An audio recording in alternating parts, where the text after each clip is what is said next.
Mike Schaffer. I'm the Vice President of Sales Operations at Upwork.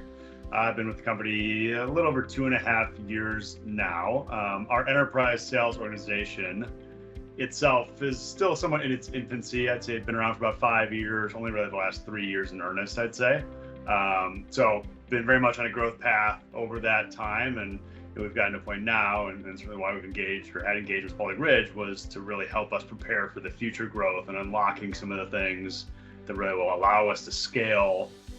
both our number of employees and sales team members, but also the number of customers that we support and the revenue goals that we have over the next 5 years. That we've just acknowledged that based on where we're at as an organization, my team included, just weren't prepared to really accelerate the way we need to, with process efficiencies, scaling for growth, et cetera. I think the biggest thing that we knew and acknowledged that we needed help with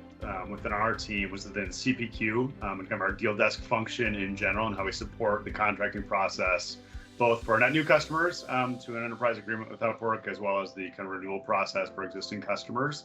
I think we'd gotten to a point, we had known this even since we first started using CPQ, where it wasn't implemented particularly well the first kind of go around. We had used, and this is part of my time, but I'd used a provider externally to implement, and they really just didn't set us up for success. So following that, and over the course of, let's say, 2 years, it was a lot of effort on the part of my team, my development team specifically, to essentially create workarounds to how CPQ was built for us, which wasn't maybe so much of an inhibitor to our success early on, as the team was fairly small and our customer base was pretty small as well. But as we've grown and added more customers and just more clients, prospective clients were putting through this process, it just became so cumbersome, so manual, so ineffective in terms of how we utilize the tool, that we needed to make a change. So we created, and I was Spaulding Ridge driving this effort, created the process by which we would have an extension of the original opportunity object in Salesforce, and kind of create that seamless kind of uninterrupted period of old contract, interim extension contract, and then buys more time then for the sales team to go continue negotiations and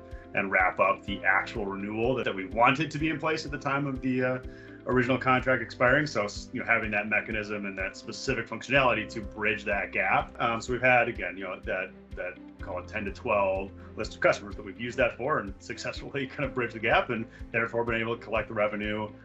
for that subset of our enterprise customers that in the past we had not been able to. Component of the project work outside of CPQ was also just kind of more general user experience type of work. And personally, I use a lot of that myself whenever I need to jump in quickly and get some answers that might have taken me 15, 20 minutes to track down before. I can get in 30 seconds now by jumping into to Salesforce. So, then that's just me, and I'm not in there every day all the time. So knowing that it was built for our team members, and it's saving them that same 15 to 30 minutes per day, you multiply that by 200 plus people, that's a lot of time that we've given back with stuff that is much more readily available at your fingertips, quickly gets you some of the answers that you need to see that we just didn't have. So there's hours and hours a day across the organization that I think we've saved as a result of the effort.